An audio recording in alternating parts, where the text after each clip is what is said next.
इसने कितने सिस्टमेटिक तरीके से भारत में अराजकता फैलाने का प्रयास किया। सबसे पहले उन्होंने आरोप किस पे लगाया था? एलआईसी पे।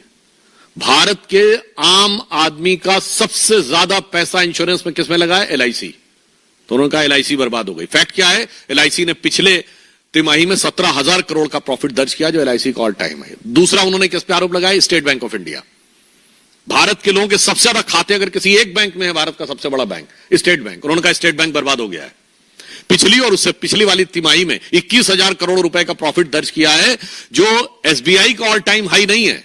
भारत के सारे प्राइवेट और पब्लिक सेक्टर्स को मिला के ऑल टाइम हाई है, मतलब रिलायंस से ज्यादा प्रॉफिट एसबीआई ने दर्ज किया है। उसके बाद उन्होंने क्या कहा? एचएएल। एचएएल क्या है? भारत का सबसे बड़ा डिफेंस का पीएसयू है, और मोदी जी की सरकार में आने के बाद भारत की रक्षा क्षेत्र में आत्मनिर्भरता में सबसे आगे एचएएल है। उन्होंने कहा एचएएल बर्बाद हो गया है। ये सिर्फ 1.5 साल पहले की बातें हैं। 2023-24 एचएएल का रेवेन्यू 29,000 करोड़ रुपीस है, जो ऑल टाइम हाई है, और 80,000 करोड़ का उनका पाइपलाइन में है। उसके बाद अब सेबी के ऊपर अटैक। तो हमें साफ समझ में आता है कि भारत के हर उस आर्थिक संस्थान के ऊपर आक्रमण है जिसके की द्वारा भारत की आर्थिक शक्ति और आर्थिक संपन्नता उभर कर सामने आती है। और उसके बाद आप याद करिए, चुनाव में क्या वादा किया था कि हर परिवार की एक महिला को 1 लाख रुपए देंगे। कितने परिवार हैं? 140 करोड़ की जनसंख्या, 4.5 पर्सन पर फैमिली है। 4.5 से डिवाइड करिए, 31 करोड़ के आसपास आएगा। और अभी बजट आया, हमारा रेवेन्यू रिसीव्ड कितना है? 26,80,000 करोड़, यानी 27 लाख करोड़ से कम भारत सरकार की आमदनी है। और कहते थे 31 करोड़ परिवारों में लगभग सभी को 1-1 लाख दे देंगे, यानी 31 लाख करोड़ रुपया बांट देंगे। और बहुत से गरीब और कम शिक्षित लोगों को वो भरवाने में सफल हो गए। ये साफ बात देख लीजिए कि ये आर्थिक अराजकता फैलाने का लक्ष्य है कि नहीं। और साथ में कौन? और गंभीर मुद्दे की तरफ हम आपका ध्यान आकर्षित करना चाहते हैं। इंडी गठबंधन के आचरण की उच्छृंखलता और उद्दंडता तो हम सब देख ही रहे थे। अब उनसे जुड़े हुए लोगों की अपराध में संलिप्तता भी पूरा देश देख रहा है। और यहां सिर्फ अपराध की संलिप्तता नहीं है, बल्कि अपराध करने की उनकी हिम्मत और हिमाकत, और उसके बाद उसे संरक्षण देने की इंडी गठबंधन के दलों की सियासत, यह भी बड़े दुखी और भारी मन से देश देख रहा है। उत्तर प्रदेश में अयोध्या में हम सब ने देखा कि समाजवादी पार्टी के एक नेता मोहित खान के ऊपर किस प्रकार नाबालिग के साथ बलात्कार का आरोप लगा। और उसके ऊपर हमने ये देखा कि संवेदनशीलता तो छोड़िए, किस निर्लज्जता के साथ उसके ऊपर राजनीति की गई। उसके बाद आपने देखा कि कन्नौज में एक बार फिर समाजवादी पार्टी से जुड़े हुए नेता के ऊपर पुनः एक बार नाबालिग लड़की के साथ ही बलात्कार और बलात्कार के प्रयास का इतना गंभीर आरोप लगा है। विषय अपराध एक तरफ है, परंतु अपराध के प्रति संवेदनहीनता उससे ज्यादा बड़ा गंभीर विषय है। कन्नौज के इस प्रकरण के ऊपर पहले समाजवादी पार्टी का यह कहना कि उससे हमारा ऐसा संबंध है, वैसा संबंध है नहीं है। जहां तक अखिलेश यादव जी की उनकी संवेदना की चिट्ठी तक अवेलेबल है। और उससे अधिक गंभीर बात है कि समाजवादी पार्टी की एक नेत्री ने यह तो स्वीकार किया ही कि कन्नौज का आरोपी उनकी पार्टी का पूर्व नेता है। उसके साथ एक बहुत ही संवेदनहीन और अशोभनीय बयान भी दिया कि 15 वर्ष की वह लड़की कौन सी नौकरी प्राप्त करने के लिए रात में गई थी।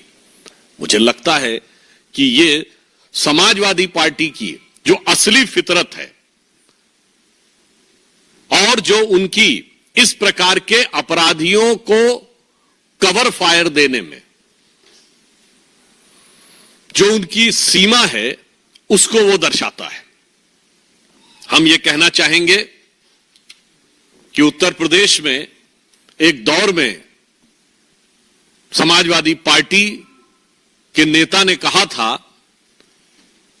दो लड़कियां जिनके साथ बलात्कार हुआ था उन्हें न्याय नहीं मिला था तो उन्होंने आत्महत्या कर ली थी। उसके बावजूद एक ऐसा असंवेदनहीन बयान दिया था कि लड़कों से गलती हो जाया करती है।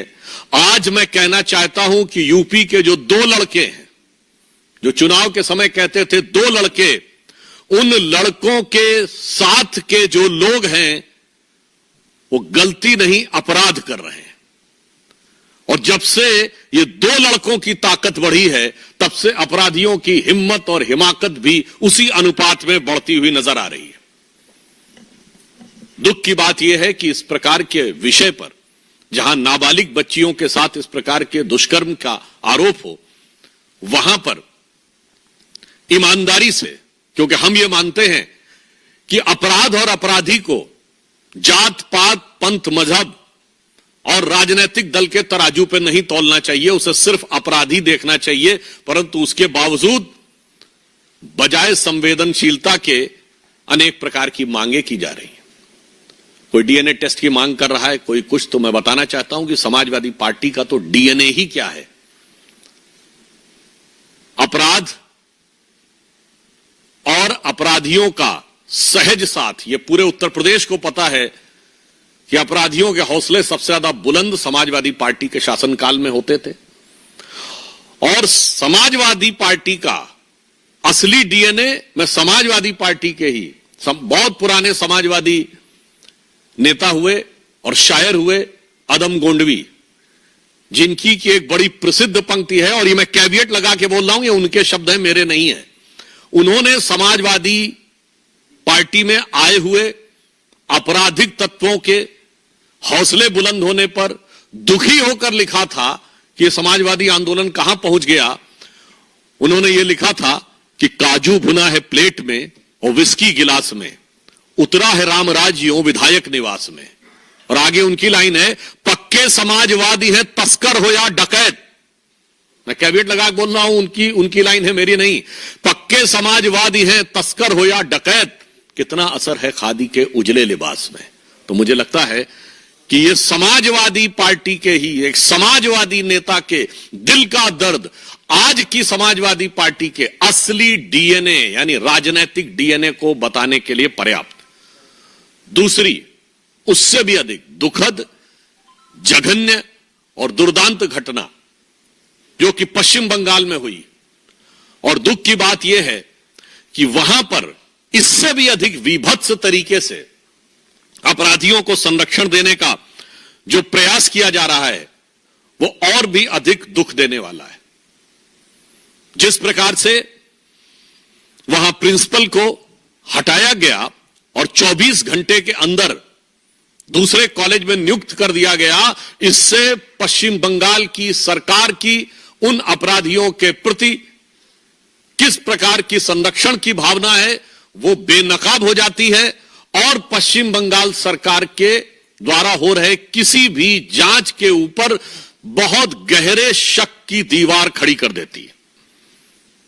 आज मैं पूछना चाहता हूं कि पश्चिम बंगाल की मुख्यमंत्री जी की इतनी ममता उस प्रिंसिपल के प्रति क्यों है।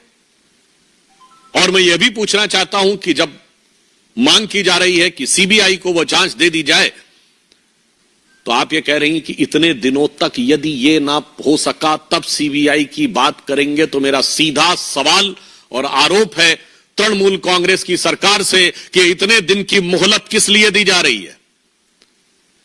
ये इतने दिन की मोहलत किस प्रकार के मैनिपुलेशन के लिए दी जा रही है क्या? क्योंकि संदेश खाली में भी हम लोग यह विषय देख चुके हैं। यदि आपका दिल ईमानदारी से इस विषय पर जांच कराना चाहता है तो देश की सर्वोच्च जांच एजेंसी को त्वरित जांच क्यों नहीं स्थानांतरित की जा रही है?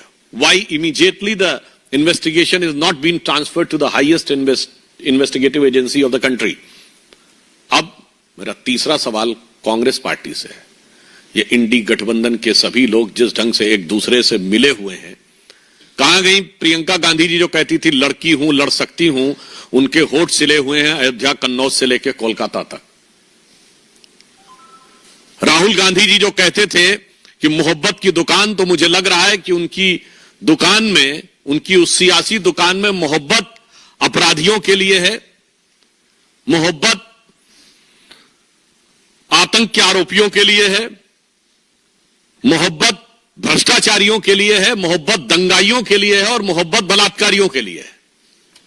अगर एक शब्द में कहें तो ये इंडी गठबंधन के सभी दल एक दूसरे के अपराध को कवर करने के लिए, जिसे हम लोग एक भाषा में कहते हैं ना, कवर फायर।